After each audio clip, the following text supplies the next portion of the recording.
This is the Elevate Construction Podcast, delivering remarkable content for workers, leaders, and companies in construction wanting to take their next step. Get ready to step out of your comfort zone with Jason Schroeder as he encourages you to do better, live a remarkable life, and expect more. Let's go. All right, everybody, this is Calumet K, Chapter 1. So, what is Calumet K?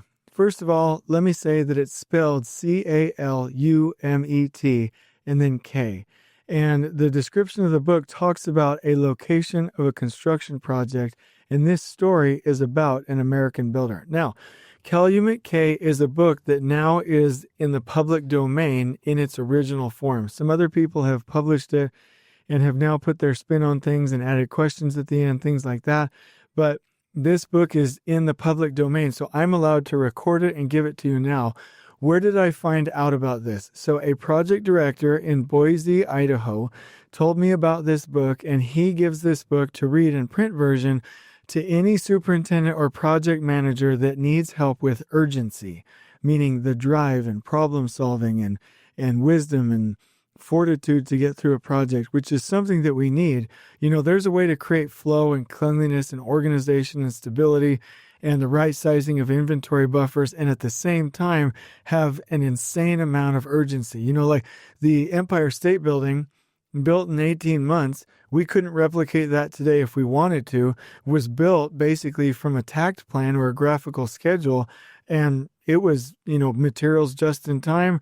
It was lean. They had runners for the superintendent. They had a lot of the concepts of flow that we have now, but the urgency was insane. And so you might hear some page ruffling behind me because I have this book in its original form, and I'm going to read this for you chapter by chapter because I care about you and love you. The concepts in here were fantastic because it puts these things into a story form, and I really, really appreciate it. So I hope you enjoy this book, Calumet K, and you're about to enter chapter 1. But here's one thing real quick. Back in the day, they did not focus on safety or caring for workers like we do today. So is this book reference about caring for workers? No. Is this book reference about safety? No. Is this book reference about a great American builder and how he drove the project with drive and urgency and creativity and solved problems? The answer is yes. And so at the end of each chapter that I read you, I'll go through a little review of it, of the lessons that I learned. And I would love for you to think about the lessons that you learn as you read this book and go throughout. Enjoy. This is the Elevate Construction Podcast, delivering remarkable content for workers, leaders, and companies in construction wanting to take their next step. Get ready to step out of your comfort zone with Jason Schroeder as he encourages you to do better, live a remarkable life, and expect more. Let's go. Calumet K, Chapter 1. The contract for the 2 million bushel grain elevator, Calumet K, had been let to McBride and Company of Minneapolis in January, but the superstructure was not begun until late in May, and at the end of October it was still far from completion. Ill luck had attended Peterson, the constructor, especially since August. McBride, the head of the firm, disliked unlucky men, and at the end of 3 months his patience gave out, and he telegraphed Charlie Bannon to leave the job he was completing at Duluth and report at once to the Home Office. Rumors on the way things were going at Calumet under the hands of his younger co-laborer had reached Bannon. He was not greatly surprised when McBride told him to go to Chicago Sunday night and supersede Peterson. At 10 o'clock Monday morning, Bannon, looking out through the dusty window of the trolley car, caught sight of the elevator, the naked cribbing of its huge bins looming high above the huddled shanties and lumber piles about it.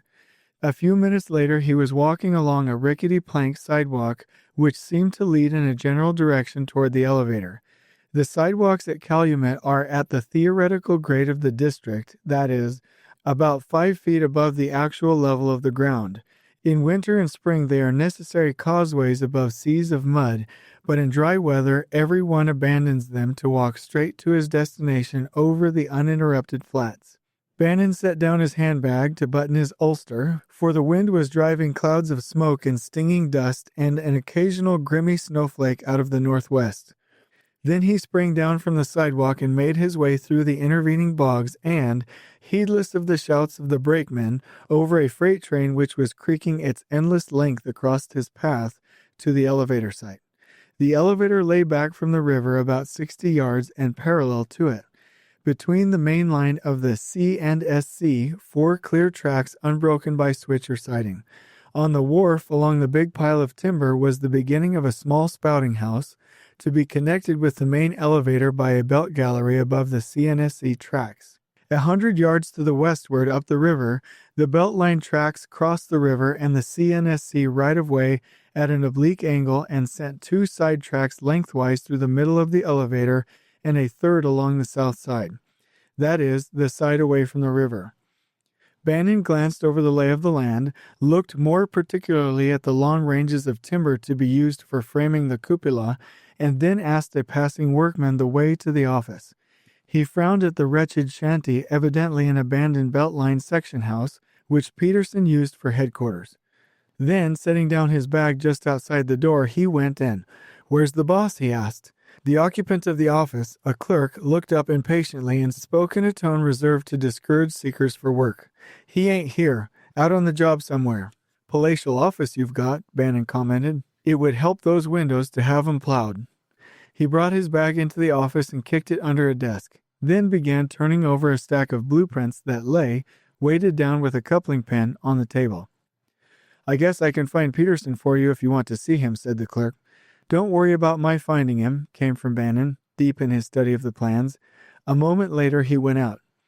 A gang of laborers was engaged in moving the timbers back from the railroad siding. Superintending the work was a squat little man. Bannon could not see until nearby that he was not a boy. Big-headed, big-handed, big-footed. He stood there in his shirt sleeves, his back to Bannon, swearing good-humoredly at the men. When he turned toward him, Bannon saw that he had that morning played an unconscious joke upon his bright red hair by putting on a crimson necktie. Bannon asked for Peterson. "He's up on the framing of the spouting house over at the wharf there." "What are you carrying that stuff around for?" asked Bannon. "Moving it back to the main room by the siding. We're expecting a big bill of cribbing." "You're Mr. Bannon, ain't you?" Bannon nodded. "Peterson had a telegram from the office saying to expect you." "You're still expecting that cribbing, eh?" "Harder than ever. That's most all we've been doing for 10 days. There's Peterson now, up there with the sledge." Bannon looked in time to see the boss spring out on a timber that was still balancing and swaying upon the hoisting rope. It was a good 40 feet above the dock. Clinging to the rope with one hand, with the other, Peterson drove his sledge against the side of the timber, which swung almost to its exact position in the framing. "Slack away," he called to the engineers, as he cast off the rope sling. Then cautiously he stepped out to the end of the timber. It tottered, but the lithe figure moved on to within striking distance. He swung the 24-pound sledge in a circle against the butt of the timber. Every muscle in his body from the ankles up had helped to deal the blow, and the big stick bucked. The boss sprang erect, flinging his arms wide and using the sledge to recover his balance. He struck hard once more and again lightly. Then he hammered the timber down on the iron dowel pins. "All right," he shouted to the engineer. "Send up the next one." A few minutes later, Bannon climbed out on the framing beside him. "Hello, Charlie," said the boss. "I've been looking for you. They wired me as you were coming." "Well, I'm here," said Bannon, "though I almost met my death climbing up just now. Where do you keep your ladders?" "What do I want a ladder for? I've no use for a man who can't get up on timbers. If a man needs a ladder, he'd better stay abed." "That's where I get fired first thing," said Bannon. "Why, you come up all right with your overcoat on, too." "I had to wear it or scratch up the timbers with my bones. I lost 32 pounds up at Duluth." Another big timber came swinging up to them at the end of the hoisting rope. Peterson sprang out upon it. "I'm going down before I get brushed off," said Bannon. "I'll be back at the office as soon as I get this corbel laid." "No hurry. I want to look over the drawings." "Go easy there," he called to the engineer at the hoist. "I'm coming down on the elevator." Peterson had already cast off the rope, but Bannon jumped for it and thrust his foot into the hook, and the engineer, not knowing who he was, let him down none too gently. On his way to the office, he spoke to 2 carpenters at work on a stick of timber. "You'd better leave that, I guess, and get some 4-inch cribbing and some inch stuff and make some ladders. I guess there's enough lying around for that. About 4'll do." It was no wonder that the Calumet K job had proved too much for Peterson. It was difficult from the beginning. There was not enough ground space to work in comfortably, and the proper bestowal of the millions of feet of lumber until the time for it to be used in the construction was no mean problem. The elevator was to be a typical Chicago house, built to receive grain from cars and to deliver it either to cars or to ships. As had been said, it stood back from the river, and grain for ships was to be carried on belt conveyors running in an enclosed bridge above the railroad tracks to the small spouting house on the wharf. It had originally been designed to have a capacity for 1,200,000 bushels, but the grain men who were building it, Page & Company, had decided after it was fairly started that it must be larger. So, in the midst of his work, Peterson had received instructions and drawings for a 1,000,000-bushel annex. He had done excellent work satisfactory even to McBride & Company on a smaller scale, and so he had been given the opportunity, the responsibility, the hundreds of employees, the liberal authority to make what he could of it all. There was no doubt that he had made a tangle, that the big job as a whole was not under his hand, but was just running itself as best it could. Bannon, who since the days when he was chief of the wrecking gang on a division of the Grand Trunk, had made a business of rising to emergencies, was obviously the man for the situation. He was worn thin as an old knife blade. He was just at the end of a piece of work that would have entitled any other man to a vacation, but McBride made no apologies when he assigned him to a new task. "Go down and stop this fiddling around and get this house built. See that it's handling grain before you come away. If you can't do it, I'll come down and do it myself." Bannon shook his head dubiously. "Well, I'm not sure," he began. But McBride laughed, whereupon Bannon grinned in spite of himself. "All right," he said. It was no laughing matter, though. Here on this job this Monday morning, and once alone in the little section house, he shook his head again gravely. He liked Peterson too well, for one thing, to supersede him without a qualm. But there was nothing else for it, and he took off his overcoat, laid aside the coupling pin, and attacked the stack of blueprints. He worked rapidly, turning now and then from the plans for a reference to the building book or the specifications, whistling softly, except when he stopped to growl, from force of habit at the office or, with more reasonable disapproval, at the man who made the drawings for the annex. "Regular damn birdcage," he called it. It was half an hour before Peterson came in. He was wiping the sweat off his forehead with the back of his hand and drawing long breaths with the mere enjoyment of living. "I feel good," he said. "That's where I'd like to work all day. You ought to go up and sledge them timbers for a while. That'd warm you through, I bet. You ought to make your timekeeper give you one of those brass checks there and pay you 18 cents an hour for that work. That's what I'd do." Peterson laughed. It took more than a hint to reach him. "I have to do it. Those laborers are no good. Honest, I can lift as much as any 3 men on the job." "That's all right if those same 3 don't swap lies while you're lifting." "Well, I guess they don't come any of that on me," said Peterson, laughing again. "How long are you going to stay with us?" The office then had not told him. Bannon was for a moment at a loss what to say. Luckily there was an interruption. The red-headed young man he had spoken to an hour before came in, tossed a tally board on the desk, and said that another carload of timber had come in. "Mr. Bannon," said Peterson, "shake hands with Mr. Max Vogel, our lumber checker." That formality attended to, he turned to Bannon and repeated his question. By that time the other had his answer ready. "Oh, it all depends on the office," he said. "They're bound to keep me busy at something. I'll just stay until they tell me to go somewhere else. They ain't happy except when they've just put me in a hole and told me to climb out. Generally before I'm out they pick me up and chuck me down another one. Old McBride wouldn't think the company was prosperous if I wasn't working nights and Sundays." "You won't be doing that down here." "I don't know about that. Why, when I first went to work for 'em, they hired me by day. My time cards for the first year figured up to 436 days. Peterson laughed. "Oh, that's straight," said Peterson. "Next time you're at the office, ask Brown about it. Since then, they've paid me a salary. They seem to think they'd have to go out of business if I ever took a vacation. I've been with them 12 years, and they've never given me one yet. They made a bluff at it once. I was down at Newport News, been doing a job for the C&O, and Fred Brown was down by that way on business. He—" "What does Brown look like?" interrupted Peterson. "I never saw him. You didn't? Oh, he's a good-looking young chap. Dresses kind of sporty. He's a great jollier. You have to know him a while to find out that he means business. Well, he came around and saw I was feeling pretty tired, so he asked me to knock off for a week and go fishing with him. I did, and it was the hardest work I ever tackled. Did you get any fish? Fish? Whales. You'd no sooner throw your line over than another one would grab it. Great, big, heavy fish, and they never gave us a minute's rest. I worked like a horse for about half a day, and then I gave up. Told Brown I'd take a duplex car puller along next time I tackled that kind of job, and I went back to the elevator. I'd like to see Brown. I get letters from him right along, of course. He's been jollying me about that cribbing for at least 2 weeks. I can't make it grow, and I've written him right along that we was expecting it, but that don't seem to satisfy him. I suppose not, said Bannon. They're mostly out for results up at the office. Let's see the bill for it. Fogel handed him a thin typewritten sheet, and Bannon looked it over thoughtfully. Big lot of stuff, ain't it? Have you tried to get any of it here in Chicago? Course not. It's all ordered and cut up out at Ledyard. Cut out? Then why don't they send it? They can't get the cars. That'll do to tell. Can't get the cars. What sort of railroad have they got up there? Max here can tell you all about it, I guess, said Peterson. It's the G&M, said the lumber checker. That's enough for anyone who's lived in Michigan. It ain't much good. How long have they kept him waiting for the cars? How long is it, Max? Asked Peterson. Let's see. It was 2 weeks ago come Tuesday. Sure? Yes. We got the letter the same day the red-headed man came here. His hair was good and red. Max laughed broadly at the recollection. He came into the office just as he was reading it. Oh, yes, my friend, the walking delegate.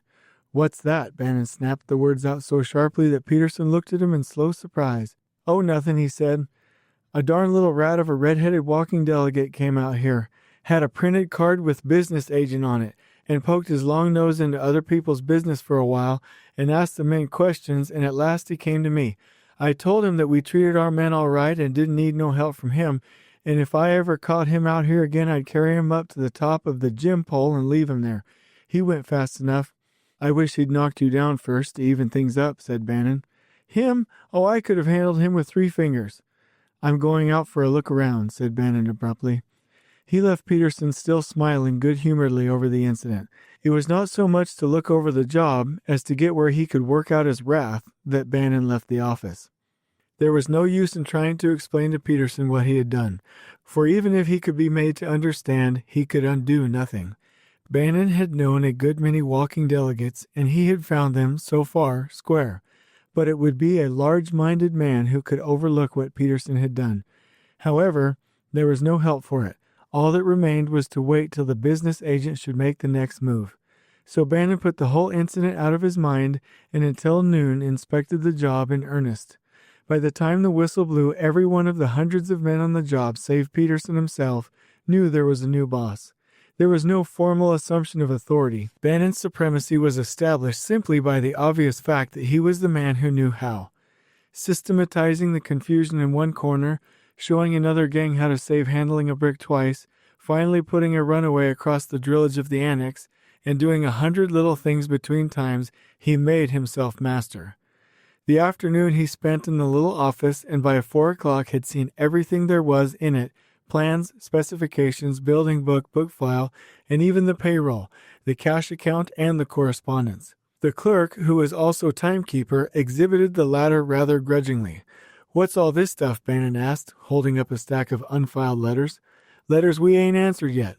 Well, we'll answer them now. And Bannon commenced dictating his reply to the one on top of the stack. Hold on, said the clerk. I ain't a stenographer. So, said Bannon. He scribbled a brief memorandum on each sheet. There's enough to go by, he said. Answer him according to instructions. I won't have time to do it until tomorrow sometime. I'd do it tonight if I were you, said Bannon significantly. Then he began writing letters himself. Peterson and Vogel came into the office a few minutes later. Writing a letter to your girl, said Peterson jocularly. We ought to have a stenographer out here, Pete. Stenographer? I didn't know you was such a dude. You'd be wanting a solid silver electric bell connecting with the soda fountain next. That's straight, said Bannon. We ought to have a stenographer for a fact. He said nothing until he had finished and sealed the 2 letters he was writing. They were as follows. Dear Mr. Brown, it's a mess and no mistake. I'm glad Mr. McBride didn't come to see it. He'd have fits. The whole job is tied up in a hard knot. Peterson is wearing out chair bottoms waiting for the cribbing from Ledyard. I expect we will have a strike before long. I mean it. The main house is most up to the distributing floor. The spouting house is framed. The annex is up as far as the bottom, waiting for cribbing. Yours, Bannon.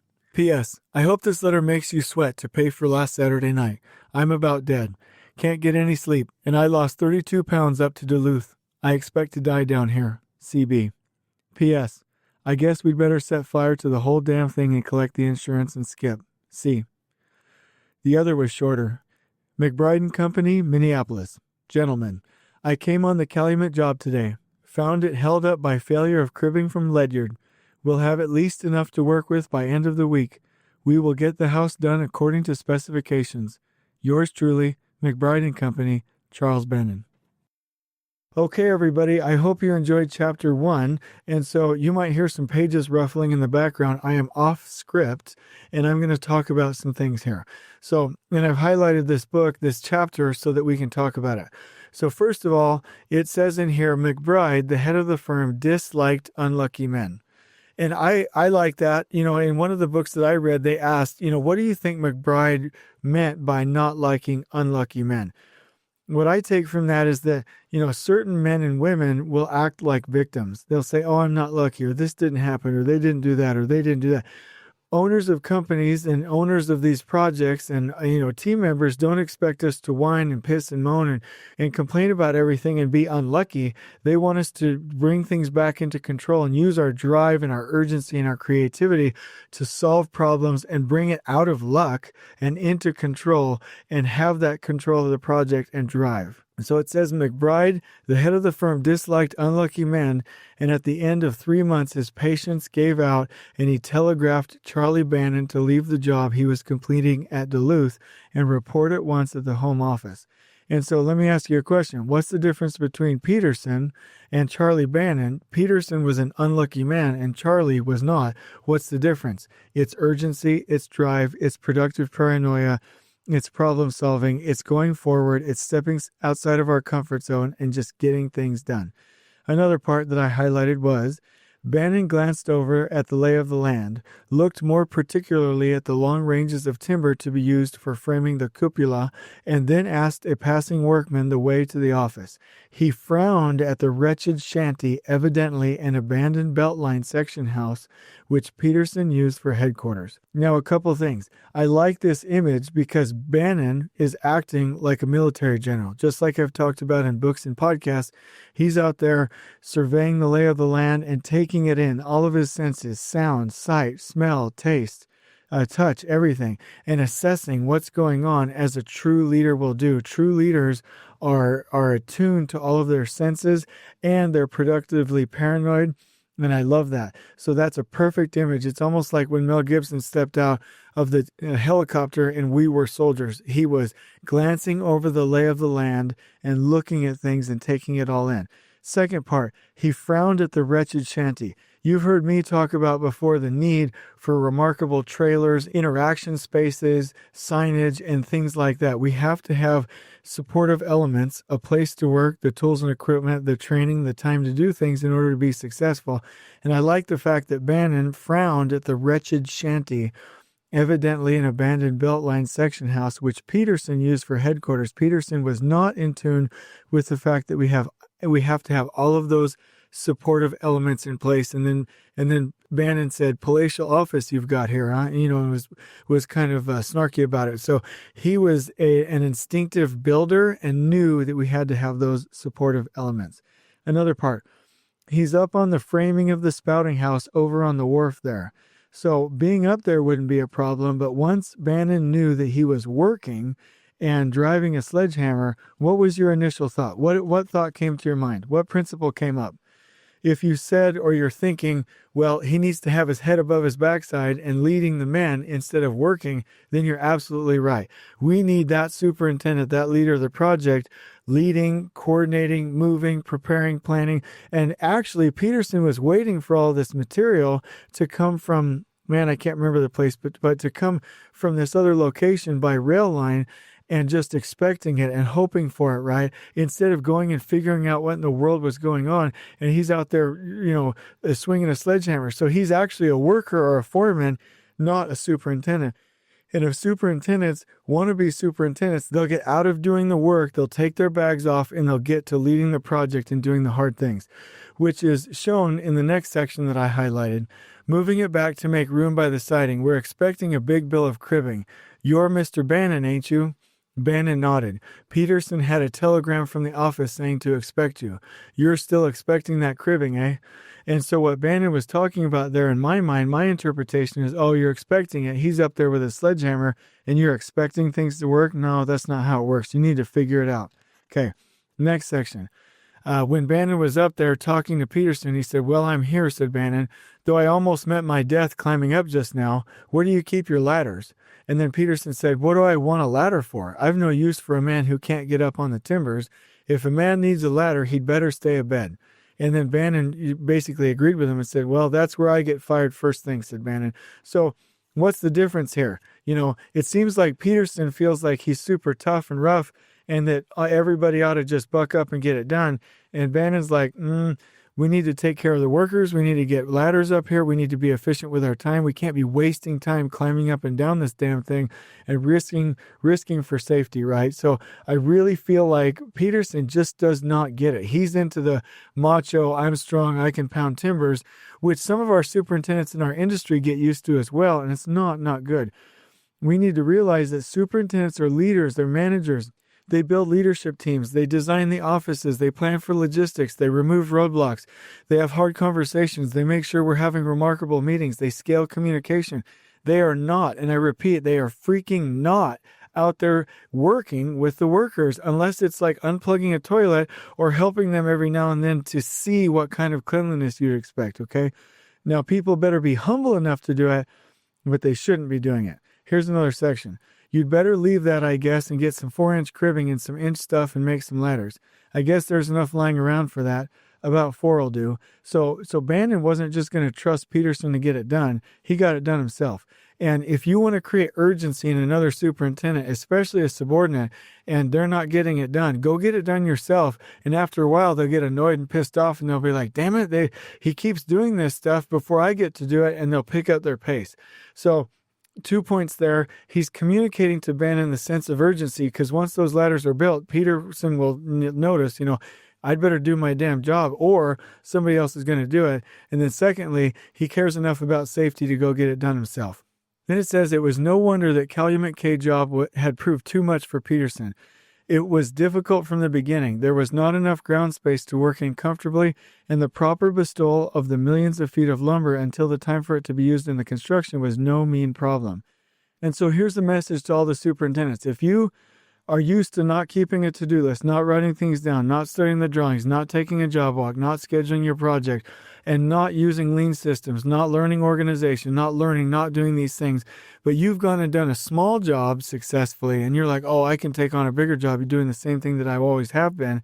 Not going to work. You need to learn the lessons of history from all of the fantastic generals, construction generals, military generals of old, if you're going to be as good as you can be. So how often do I hear an assistant superintendent say, oh, I don't need to write that down, I'll remember it. And then they get put on a $50-60 million job and they're like, oh my gosh, this whole thing's falling apart. It's because they're too cocky to learn the proper disciplines of what they need to be doing. Okay, another section. Peterson had received instructions and drawings for a 1,000,000-bushel annex. He had done excellent work satisfactory even to McBride and Company on a smaller scale, and so he had been given the opportunity, the responsibility, the hundreds of employees, the liberal authority to make what he could of it all. There could be no doubt that he had made a tangle, that the big job as a whole was not under his hand, but was just running itself as best it could. Bannon, who since the days when he was chief of the wrecking gang on a division of the Grand Trunk had made a business of rising to emergencies, was obviously the man for the situation. Now, the rising to emergencies or to big jobs or to big situations isn't about like more energy. It's about doing things the right way. It's about personal organization. It's about being organized. It's about working the amount of hours. It's about delegating. It's about communicating. It's about getting things outside of our head. It's about building our team. It's about connecting with workers. It's about creating standard systems. It's about having remarkable meetings. It's about having hard conversations. It's about scaling communication. I'll say it again. And if a superintendent doesn't know those things, then they're going to have a hard time. Here's another section. He liked Peterson too well, for one thing, to supersede him without a qualm, but there was nothing else for it, and he took off his overcoat, laid aside the coupling pin, and attacked the stack of blueprints. Same thing for us. If there are general superintendents out there or senior superintendents or anybody that's going out to help, we might not want to, step on somebody's toes or supersede somebody, but there's nothing else for it. We have to protect people. We have to get it done. We have to speak up. We have to influence, and we have to bring these projects back in on time. And that's exactly what Bannon did. He moved past his fear or his apprehensions and just decided to do the right thing. Here's another part. It was half an hour before Peterson came in. He was wiping the sweat off his forehead with the back of his hand and drawing long breaths with the mere enjoyment of living. "I feel good," he said. "That's where I'd like to work all day. That'd warm you through, I bet." And then Bannon said, "You ought to make your timekeeper give you one of those brass checks there and pay you 18 cents an hour for that work. That's what I'd do." What Bannon was saying was, if you're going to work like a laborer and not use your mind and not do your job, then go out there and do that and get paid for it. But if you're going to be a leader, you need to get back in here. You need to do what you're supposed to be doing. You need to get to it. And that's the message to all superintendents. Stop doing the things that you're comfortable with and start doing those things that leaders do. Here's another section. "But that don't seem to satisfy him." "I suppose not," said Bannon. "They're mostly out for results up at that office. Let's see the bill for it." Vogel handed him a thin typewritten sheet, and Bannon looked over it thoughtfully. "Big lot of stuff, ain't it? Have you tried to get any of it here in Chicago?" "Course not. It's all ordered and cut up out at Ledyard." "Cut out? Then why don't they send it?" "They can't get the cars." "That'll do to tell. Can't get the cars. What sort of railroad have they got up there?" "Max, here, can you tell about that, I guess?" said Peterson. Bottom line is, the people on site, Peterson especially, didn't start problem solving. He was just hoping and wishfully thinking that this material was going to come and not engaging in uncomfortable situations and traveling to go figure out what in the world was going on with this material. And that's why Bannon said, "That'll do to tell." But bottom line, they hadn't brainstormed, they hadn't gotten creative, they hadn't thought outside the box, they hadn't called the right people, they hadn't traveled, they hadn't gone to the source, they hadn't figured out the problem, and therefore they created their own unlucky situation, and that's why McBride doesn't like unlucky men. Okay, now on to a different section. "A darn little rat of a red-headed walking delegate came out here. I'd carry him up on the top of the gym pole and leave him there. He went fast enough." Now Peterson, man, he just does not know what he's doing. So the union rep, he's out there pissing him off. And I can't tell you how many large-scale projects went way south because somebody went out there and fought with like the Corps of Engineers or the owner or the inspectors or somebody, and then those persons made that job a living hell. Thankfully, later in the book, it gets all figured out. But if we call people on the project site a darn little rat and redheaded, and we dislike them, people will notice that, and then we'll start to accrue adversaries. And then I'd carry him up to the top and leave him there. Like, that's not problem solving. And that's why Bannon said, "I wish he'd knocked you down first to even things up," because Bannon knew that trouble was coming because Peterson had handled it so poorly. "What's all this stuff?" Bannon asked, holding up a stack of unfiled letters. "Letters we ain't answered yet." "Well, we'll answer them now." And Bannon commenced dictating his reply to the one on top of the stack. "Hold on," said the clerk. "I ain't a stenographer." "So?" said Bannon. He scribbled a brief memorandum on each one. "There's enough to go by," he said. "Answer him according to instructions." "I won't have time to do it till tomorrow sometime." "I'd do it tonight if I were you," said Bannon significantly. Then he began writing letters himself. So this little punk clerk is waiting. They're irresponsible. They're unorganized. They're not answering letters. And Bannon immediately goes back to the fundamentals.